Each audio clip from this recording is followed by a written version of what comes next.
Data definition with SQL. Part 1.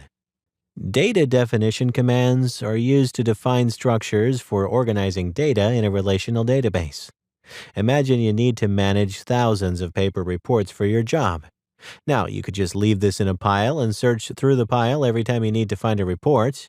However, it's much easier to find a paper report when they're organized by type of report and then organized within a shelf by name. The same idea applies to organizing data in a relational database.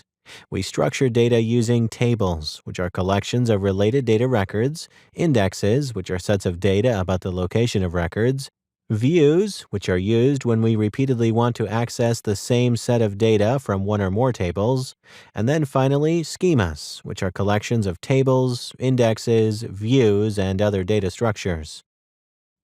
Tables are used to organize related sets of data, such as financials, events, and information about employees and products. We use the create table command to define a table.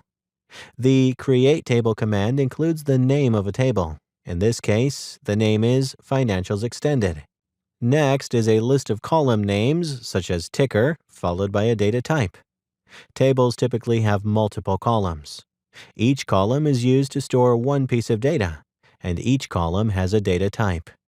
Some of the most commonly used data types are integers and varchars, which are for varying length character strings, decimals, and dates.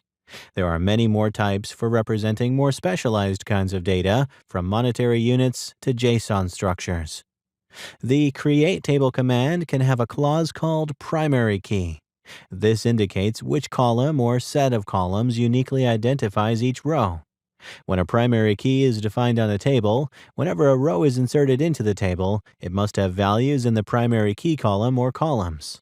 Also, that key can't already exist in the table. It has to be unique. However, data scientists often deal with data sets where none of the columns fit the primary key constraint requirements. This limitation can be bypassed. The primary key can be set after the table is created. With alter table command, the data scientist can create a new column ID and set it as the primary key. Then the new column can be filled with integers. In SQL Server, the identity command fills the new column with integers starting from 1 with an increment of 1, for example.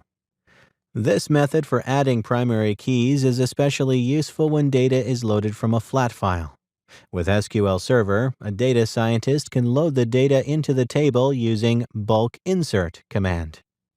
The command takes the destination table name and the path to the flat file with the data. The data scientist can specify the first row with the data. With that file rows before the specified row will be skipped by the loader. This option is useful if the file has headers. The data scientist can indicate the field and row delimiters existing in the flat file. Another useful option is tab lock.